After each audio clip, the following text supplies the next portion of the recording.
August 6, 1945. Burbank, California. The morning air above the Lockheed aircraft plant sits dry and still, carrying the faint mechanical perfume of hydraulic fluid and aviation fuel, the same smell that had defined the working world of an entire generation of young American men. The California sun is already climbing hard when a single jet aircraft rolls to the end of the runway. It is a P-80 Shooting Star. A sleek, low-slung machine unlike anything most Americans have yet seen, a child of the war, born into a world still at war. Behind the controls sits Major Richard I. Rabong, 24 years old, the most decorated American combat pilot in the entire history of the United States military. The man whose name the press had spent 3 years printing in headlines beside the word hero. A boy from Poplar, Wisconsin, who had shot 40 Japanese aircraft out of the Pacific sky and lived to tell every single story. He does not live through this morning. The P-80's engine flames out on takeoff. The aircraft plunges back into the earth. Major Richard Bong,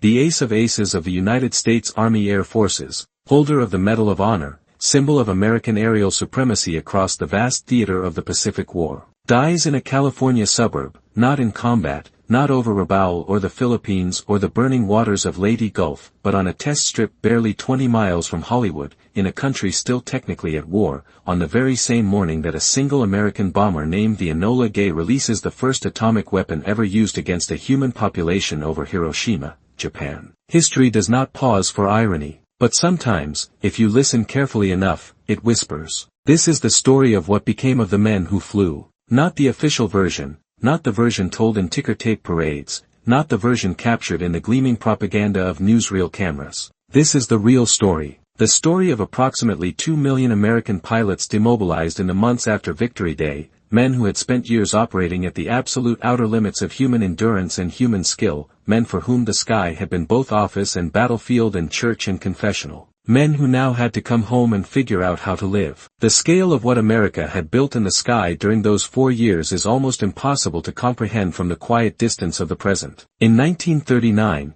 the United States had registered 33,706 civilian pilots. 6 years later, the Army Air Forces alone had swelled to 2.4 million personnel. In the 62-month span between July 1940 and August 1945, American factories, running in 3 shifts, 7 days a week, staffed largely by women and workers who had never touched an aircraft before, produced nearly 300,000 military aircraft. Not 300 planes. Not 3,000 planes. 300,000 aircraft. A manufacturing achievement so staggering that it constituted the largest single industrial output in human history up to that point. These aircraft needed pilots. And the country produced them. Young men pulled from farms and factories and college classrooms and small-town gas stations, shepherded through training programs of breathtaking intensity, and sent aloft to fight in the skies over North Africa, the English Channel, occupied France, the Pacific Islands, the Japanese home waters. They flew P-47 Thunderbolts and P-38 Lightnings over the Reich. They flew F-6F Hellcats off the pitching decks of carriers in seas that had no name on any map they had ever studied in school.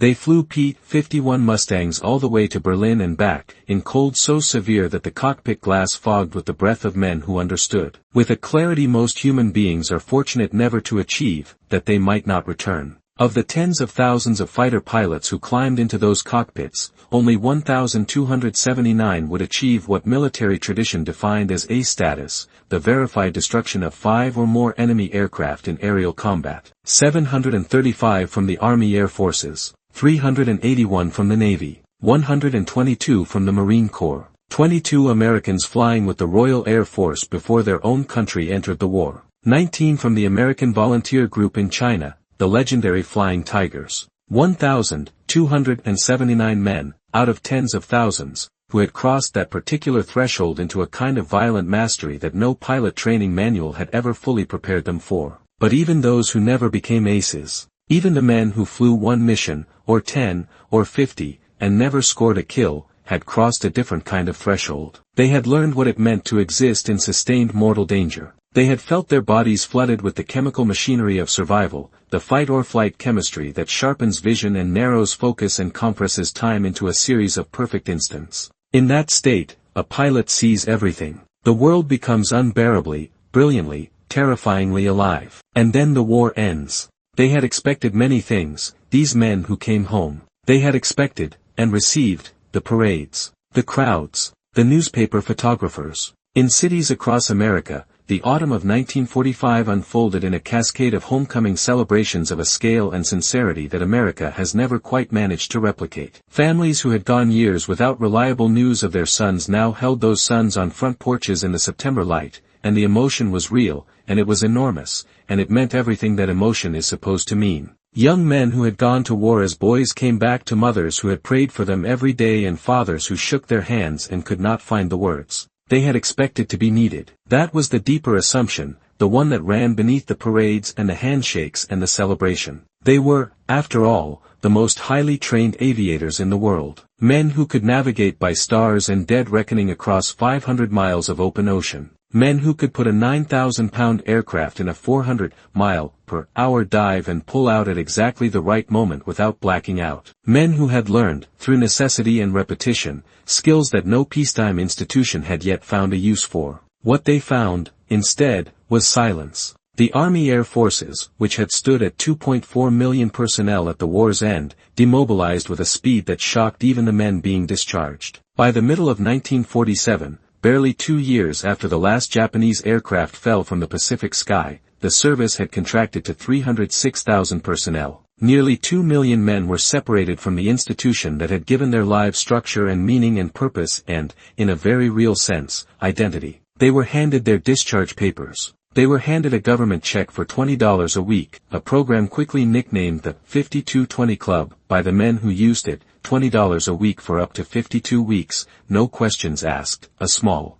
and slightly awkward acknowledgement by the federal government that a man who had flown combat missions over the Plosti oil fields might need a moment to figure out what came next. Many of them sat with that $20 in their pockets and did not know what to do with the silence. The civilian aviation industry offered little relief. America's airlines, which had operated just 360 airliners before the war, were expanding. But slowly, grudgingly, through a dense tangle of union rules and regulatory agreements and simple arithmetic. There were not enough seats in the cockpits of the Douglas DC-3s and DC-4s beginning to crisscross the country to absorb the tidal wave of qualified aviators flooding the civilian labor market. Unions restricted entry. Seniority systems locked out newcomers. A man who had flown a P-38 Lightning in 80 combat missions over Germany. A man who possessed, in the truest possible sense, more practical flying experience than most commercial pilots would ever accumulate in a full career, could find himself on a waiting list that stretched for years. Many never made the list at all. The GI Bill, the Servicemen's Readjustment Act of 1944, signed into law by President Roosevelt on June 22 of that year, offered another path. More than 5 million veterans would ultimately take advantage of its educational and vocational benefits, drawing on funds that paid up to $500 per year toward college tuition, a sum sufficient in 1945 to cover full enrollment at most American universities. Flight training was specifically included as a qualifying benefit, and the result was a remarkable bloom. By 1949, the number of registered civilian pilots in the United States had climbed from the pre-war figure of 33,706 to 525,194. Flying schools opened across the country. The sound of small single-engine aircraft became part of the ambient texture of American life in a way it had never been before. But flight schools and GI tuition payments could not address what was happening inside these men. Military medicine, by 1945, had evolved a careful vocabulary for what the Army Air Force's psychiatrists were observing in combat pilots returning from extended tours. They called it combat fatigue. They had learned through hard and repeated experience that the human nervous system could sustain only so many missions before it began to fray. Studies conducted during the war had determined that the average soldier on the front lines reached a psychological breaking point somewhere between 60 and 240 days of sustained combat depending on the intensity and frequency of engagement. For fighter pilots, who existed in a specific kind of isolated, individual terror, who had no foxhole to share with a comrade, who sat alone in a glass and aluminum enclosure at 30,000 feet and made decisions in fractions of seconds upon which their lives entirely depended, the calculus was no different. More than 500,000 American service members suffered some form of psychiatric collapse during the war. 40% of all medical discharges issued by the military during the conflict were for psychiatric conditions. Army psychiatrist John Appel, who had studied combat exhaustion cases during the battles of Monte Cassino and Anzio, had arrived at a conclusion so disturbing that the Army had initially resisted publicizing it. Practically all men in rifle battalions who are not otherwise disabled ultimately become psychiatric casualties. The fighter pilots of the Army Air Forces were not immune to this truth. They had simply performed their breakdowns in silence, at altitude, where no one but the sky could see. When they came home, that silence came with them. In the decades before post-traumatic stress disorder entered the official vocabulary of American medicine, the men who carried the war back inside them had no language for what was happening, no framework for making sense of it, no institutional mechanism that recognized the wound. What they had was the 20th century's most reliable emotional anesthetic, alcohol. The correlation between combat service and post-war alcoholism among WW2 veterans was documented even at the time, though the medical establishment had neither the understanding nor the resources to respond to it systematically. Men who had been functioning at peak intensity, whose entire bodies and minds had been calibrated for years to operate under conditions of extreme stress, now found that ordinary civilian life could not generate sufficient stimulation to make it feel real. The quiet street, the reliable meal, the predictable day, these were the very things they had fought for, and now these were the very things that felt most alien. Some filled the void with speed. In the immediate post-war years, American roads and racetracks witnessed a sudden flowering of motorcycle clubs and automobile racing organizations, many of them organized and populated by former military aviators. Men who had pushed P-47s to their absolute mechanical limits now pushed motorcycles through California curves at night, chasing the edge of something they could no longer name. The adrenaline did not care what machine delivered it. Others retreated into pure silence. They did not speak of the war. They could not. In thousands of American households in the late 1940s and throughout the 1950s, children grew up beside fathers who carried entire universes of experience that remained permanently locked behind the polite fiction of normalcy. The baby boom generation that filled suburban America in those years would grow up, many of them, never knowing what their fathers had seen or done or lost. The men did not speak about it. They had been taught, by war and by culture both, that a man absorbs his damage quietly and keeps moving forward. And so they did. It was not until the 1990s, nearly half a century after the last mission, when these men were entering their 70s and 80s, when retirement had finally stripped away the distraction of career and the busyness of raising children, when the quiet returned with new and unavoidable weight, that Veterans Administration treatment centers across the country began seeing a significant influx of World War II veterans seeking treatment for what could now be properly named and properly addressed. The enemy had followed them all the way home. It had simply waited. But not every story ended in shadow. Some men found, in the post-war world, not a diminishment of purpose but an expansion of it, and they carried the fighter pilot's gift for fearless exactitude into realms that changed the nature of human possibility. Consider the man from Hamlin, West Virginia. Charles Elwood Yeager had become a fighter pilot in the most straightforward way available to a young man of modest means in 1941. He joined the Army Air Corps as an aircraft mechanic and volunteered for flight training. He could not have known, in those early days, that his inner ear possessed an almost freakish capacity for spatial orientation, that he would prove, in the statistical language of combat performance, to be among the most naturally gifted pilots in the history of the service. Flying P-51 Mustangs with the 357th Fighter Group over occupied Europe, Yeager had shot down 5 German aircraft, achieving A status in a single engagement on October 12, 1944. He had also been shot down himself over occupied France, evaded capture with the help of the French Maquis resistance, crossed the Pyrenees on foot in winter into Spain, and returned to combat, an almost unimaginable feat of individual endurance. After the war, Yeager remained in the service. He became a flight instructor, then a test pilot, and on the morning of October 14, 1947, he climbed into a rocket-powered experimental aircraft, the Bell X-1, painted bright orange and named, with the affectionate irreverence that distinguished the fighter pilot's particular relationship to mortality, glamorous Glennis, and pointed it straight into a question that had consumed aviation engineers for years: the so-called sound barrier, the theoretical wall of compressed air at approximately 760 miles per hour at sea level that some engineers had begun to believe might be literally impenetrable, that the accumulated pressure ahead of an aircraft might simply prohibit further progress, might physically shatter any machine that attempted to cross it. Yeager crossed it. He crossed it flying on cracked ribs. He had broken 2 of them in a horseback riding accident 2 nights before the flight and told no one in authority, afraid the mission would be scrubbed. The right half of his chest was a mass of pain as the X-1 reached altitude and the drop sequence began, but he had not come this far to be stopped by his own body. The aircraft reached Mach 1.06. The sound barrier was not a wall. It was a threshold, and on the other side of it, Chuck Yeager found, as he had found at every other threshold in his life, that there was simply more sky. The story of George Welch runs along a parallel line, darker at its ending but no less remarkable in its arc. Welch had been the man who scrambled his P-40 at Pearl Harbor on the morning of December 7, 1941, who had driven through Japanese bullets to reach the airfield at Haleiwa and taken off into the middle of the attack, who had shot down 4 Japanese aircraft before America had even formally declared war. He went on to fly P-38 Lightnings in the Pacific, building a record of 16 aerial victories before malaria pulled him from the cockpit. In the spring of 1944, he resigned his commission and took a position with North American Aviation as a test pilot. 3 years later, in October 1947, the same month that Yeager broke the sound barrier, Welch became the first man to fly the XP-86, the prototype for the F-86 Sabre, the jet fighter that would define American air power in the next decade. 7 years after that, in October 1954, Welch was test flying an early production model of the F-100A Super Sabre, pushing it to Mach 1.55, pulling 7 times the force of gravity out of a dive when the airframe began to come apart around him. He survived the initial impact but died on the way to the hospital. George Welch, who had been one of the first American pilots to fight in the Second World War, spent a decade pushing the frontier of human flight forward before the frontier finally claimed him. Some men moved between worlds. James Hagerstrom had become an ace in the Pacific, flying P-40 Warhawks, been discharged after the war, joined the Texas Air National Guard to remain near the machine he could not abandon. When North Korea crossed the 38th parallel in June 1950 and a new war began, Hagerstrom was recalled to active duty and sent back into the sky. He became one of the 40 American aces of the Korean War, the only one in that conflict flying in a fighter-bomber unit rather than a dedicated interceptor squadron, a distinction he earned by dropping his bombs as rapidly as possible and immediately turning toward MiG Alley, the narrow corridor of airspace along the Yalu River where communist MiG-15s prowl. He accumulated 8.5 kills in Korea, adding them to the score he had built in a different war against a different enemy in a different hemisphere, as if the measure of his life could only be taken in that particular mathematics. Robin Olds, who had flown P-38s and P-51s over Germany and emerged from the war with 12 aerial victories, went further still. After years of peacetime postings and exchange programs with the Royal Air Force, after rotating through the bureaucratic machinery of a military that no longer knew quite what to do with its warrior caste, Olds found himself in 1966 in command of the 8th Tactical Fighter Wing in Southeast Asia, flying F-4 Phantoms over North Vietnam. He was 44 years old. He had not flown combat in more than 2 decades. He did not care. He devised Operation Boelo, a deception operation that disguised his Phantoms as vulnerable F-105 Thunder Chiefs, luring North Vietnamese MiG-21s into an ambush, and in a single engagement destroyed 7 enemy fighters, nearly half of North Vietnam's entire MiG-21 inventory. Olds himself shot down one of them, adding to the tally he had begun over occupied France in the summer of 1944. He ended his career with 16 aerial victories across 2 wars and 3 decades, the embodiment of a continuity that the public largely failed to perceive, that the fighter pilots of the Second World War had not simply won a war and returned home, but had become the living foundation upon which the entire subsequent architecture of American air power was built. It must be remembered, through all of this, what these men had actually endured in the years before they came home. The United States Army, through the painstaking work of its wartime psychiatrists, had determined that a soldier could sustain somewhere between 60 and 240 days of frontline combat before psychological collapse became effectively inevitable. The fighter pilots of the Army Air Forces flew sustained tours of duty that stretched those limits. They sat in cockpits at altitudes where the temperature fell to 40 degrees below zero, where the oxygen equipment could fail without warning, where German 88mm flak through walls of steel through the formation, where a Focke-Wulf 190 could materialize out of the sun in less than a heartbeat. They did this repeatedly. They did it on consecutive days. They did it knowing, with the cold actuarial clarity that comes from watching friends not return, that every mission carried a statistical probability of death that could be calculated but not reduced. The treatment, when a man broke, was sodium amytal, a barbiturate that induced a deep, comatose sleep of up to 48 hours, followed by a hot meal, a shower, a clean uniform, and a psychiatric evaluation. Between 50 and 70% of combat exhaustion cases treated this way returned to combat within 3 days. The system was designed not to heal these men but to return them to service. The war needed them more than their nervous systems did. Here, beneath all of this, the recurring sound that runs through every part of this story. It is the sound of the Rolls-Royce Merlin engine, the V12 powerplant that drove the P-51 Mustang, built under license by Packard in America, a sound so distinctive that a generation of men learned to identify it at a distance the way others identify birdsong. It was a sound of unmistakable American abundance. That a nation could take a British engine and produce it in such quantities, with such precision, that the most capable fighter aircraft of the European war could be built in numbers sufficient to accompany every bomber all the way to Berlin and back. The Merlin sound was the sound of industrial democracy, of factories running at full capacity, of machinists earning living wages wages of a nation that had chosen to commit its full economic weight to a particular idea about how human beings ought to live. In the cockpit of a Mustang, with that engine singing at 3,000 revolutions per minute and the altimeter reading 30,000 feet and the European continent spread below like a map drawn by the hand of God, a young American pilot understood, with the totality of his body and his history, what he was fighting for. When these men came home, they came home to that sound's absence. The Merlin engines went into storage. The Mustangs were sold off or scrapped or converted to racing aircraft. The sound that had defined the sky over occupied Europe was replaced by the unremarkable percussion of civilian life. The sound of screen doors and lawnmowers and radio broadcasts. The sound of a nation luxuriating in the peace that had been purchased at a price most people around the men who had paid it would never fully understand. Approximately 30,000 civil aircraft were built in the United States in the 4 years between 1947 and 1950, filling the skies with small, honest machines. But the men who climbed into them were not, for the most part, the aces and the combat veterans. The aces went elsewhere, into test programs and service academies and Korean cockpits and, failing all of that, into the particular American institution of the quietly suffering man. The numbers tell part of the story. More than 500,000 psychiatric casualties during the war. 40% of medical discharges for psychological conditions. A system of veteran support that offered $20 a week and the implicit instruction to get on with it. No formal diagnosis for what was happening. No treatment protocol. No public acknowledgement that the men who had built the greatest aerial fighting force in human history had given something in the building of it that could not simply be returned at the discharge window. The war had required everything from them, every reflex, every nerve, every capacity for endurance and courage and the peculiar cold clarity that separates the living from the dead in aerial combat. It had taken what it needed and it had given back the GI Bill and a handshake. Some of them never found their footing again. There are documented accounts, sparse, because these men did not speak easily, but present, of former fighter pilots who turned to alcohol with a dedication and a thoroughness that their former skills might have predicted. Men who had needed to be under extreme pressure to function optimally and who found, in civilian life, that no ordinary pressure was sufficient to make the world feel real. Men who had been labeled, in the inadequate vocabulary of the era, as alcoholics or maladjusted veterans, when what they were, in truth, was men whose nervous systems had been calibrated by years of mortal necessity to a frequency that peacetime simply could not broadcast. Others retreated into their families with a completeness that was itself a kind of disappearance. They built houses in the new suburbs. They mowed lawns. They went to church on Sundays. They coached Little League baseball. They were present in every external sense and absent in the ways that mattered most, their inner lives sealed off by an experience so far outside the common American vocabulary that even if they had wanted to translate it into language, there was no language adequate to the translation. Their children would grow up knowing their fathers only from the outside. The inner man. The man who had once navigated a P-47 through the flat corridors over the Ruhr at 400 miles an hour, who had watched men he loved disappear into smoke and altitude, who had made choices under circumstances that most human beings never come close to, remain, for decades, inaccessible. And yet there is Donald McPherson, of Adams, Nebraska, who flew a Grumman F-6F Hellcat off the deck of the USS Essex in the final battles for Okinawa in the spring of 1945, who shot down 5 Japanese aircraft in 2 engagements and earned 3 Distinguished Flying Crosses and the Congressional Gold Medal, who came home after the war and became a letter carrier, who organized baseball and softball leagues in his small Nebraska town, who was still alive on August 14, 2025, the last known surviving American ace of the Second World War, when he passed away at 103 years of age, having lived longer than virtually everyone who had ever known him when he was young, having outlived the war itself by precisely 80 years. The town named the ball field after him and his wife. Donald McPherson of Adams, Nebraska, ace pilot, postman, baseball commissioner, great-great-grandfather, American. There is something in that biography that resists easy description. He is not a tragic figure. He is not a broken one. He is something more honest and more complicated. A man who went to war young, did what the war required, came home, and built a life in the space between. The Hellcat that had been his instrument of war became, in memory, simply part of the story of who he had once been. He put it away. He delivered the mail. He taught children to play baseball. He lived past everyone's expectations. The history of what became of America's wartime fighter pilots is not a single story. It is the sum of approximately 2 million separate negotiations between men and the particular civilization that had produced them and sent them to war and then called them home. Some of those negotiations ended in the clean brilliance of test pilot careers and sound barriers broken and new aircraft that remade the nature of human. And yet there is Donald McPherson, of Adams, Nebraska, who flew a Grumman F-6F Hellcat off the deck of the USS Essex in the final battles for Okinawa in the spring of 1945, who shot down 5 Japanese aircraft in 2 engagements and and earned 3 Distinguished Flying Crosses and a Congressional Gold Medal, who came home after the war and became a letter carrier, who organized baseball and softball leagues in his small Nebraska town, who was still alive on August 14, 2025. The last known surviving American ace of the Second World War, when he passed away at 103 years of age, having lived longer than virtually everyone who had ever known him when he was young, having outlived the war itself by precisely 80 years. The town named the ball field after him and his wife. Donald McPherson of Adams, Nebraska, ace pilot, postman, baseball commissioner, great-great-grandfather, American. There is something in that biography that resists easy description. He is not a tragic figure. He is not a broken one. He is something more honest and more complicated. A man who went to war young, did what the war required, came home, and built a life in the space between. The Hellcat that had been his instrument of war became, in memory, simply part of the story of who he had once been. He put it away. He delivered the mail. He taught children to play baseball. He lived past everyone's expectations. The history of what became of America's wartime fighter pilots is not a single story. It is the sum of approximately 2 million separate negotiations between men and the particular civilization that had produced them and sent them to war and then called them home. Some of those negotiations ended in a clean brilliance of test pilot careers and sound barriers broken and new aircraft that remade the nature of human flight. Some ended in the Korean War and the Vietnam War, in men who simply could not stay out of the sky, who found in the cockpit the only environment that made sufficient demands on what they had become. Some ended in alcoholism and silence and the particular grief of people who loved men they could not reach. And some, like the letter carrier from Adams, Nebraska, ended in the quiet, improbable dignity of an ordinary life fully and deliberately lived. The Merlin engine was eventually replaced by jet turbines, whose sound is cleaner and more abstract, less a roar than a sustained, mineral scream. The men who had known the Merlin's voice, who had felt it through the seat of their flight suits and through the soles of their boots, who had calibrated their ears to hear, within its specific frequencies, the difference between engine health and engine trouble, between the approach of a bandit and the retreat of one. These men aged as men do, slowly and then quickly, until there was no one left who remembered from the inside what it had felt like to be young and alive at 30,000 feet with a continent burning below. What remained was what always remains, the consequence. The civilization these men flew back to protect, the streets and the schools and the baseball fields and the mail routes and the universities filling up with veterans on the GI Bill, was real and it was imperfect and it was theirs, in the specific sense that they had paid for it in the currency of their youth and their nerves and the years they spent in a silence they could not break. The abundance of post-war America, the prosperity that swelled through the late 1940s and 1950s into one of the great economic expansions in human history, was built, in part, on the foundation of what these men had done and what they had sacrificed in the doing of it. The suburbs and the highways and the new universities and the commercial jet routes that would eventually connect every American city to every other. All of it rested, at the deepest structural level, on the fact that certain young men had once flown certain machines at certain altitudes and done what was necessary. Freedom is not a condition. It is an achievement, renewed in each generation by the people willing to pay for its renewal. The fighter pilots of the Second World War were such a generation. They paid, they came home, they tried to live. Some of them succeeded brilliantly. Some of them struggled in ways that broke them and the people around them. All of them carried, for the rest of their lives, the memory of what it meant to exist at the absolute edge of human capability and human mortality, to have known the exact weight of what civilization is worth because they had been present when civilization paid for itself in the most direct and irrefutable currency available to human beings. The last of them is gone now. Donald McPherson died on August 14, 2025, 103 years old, in Adams, Nebraska, in the town that had named a baseball field after him. The last connection to the living memory of men who flew is severed. What remains is the record, the mission logs and the maintenance reports and the psychiatric case files and the discharge papers and the oral history recordings made by museum archivists in the final decades, capturing the voices of men who had kept their silence for 50 years and finally, at the end, were ready to speak. Somewhere in those recordings, if you listen carefully enough, you can still hear the ghost of the Merlin engine. Not the machine, the frequency, the particular pitch of a world that understood what it was asking and asked anyway, and was answered by a generation of young Americans who climbed into the sky and did not look down until the work was done, and then came home and tried to learn to be quiet. And mostly, slowly, beautifully, impossibly, they did.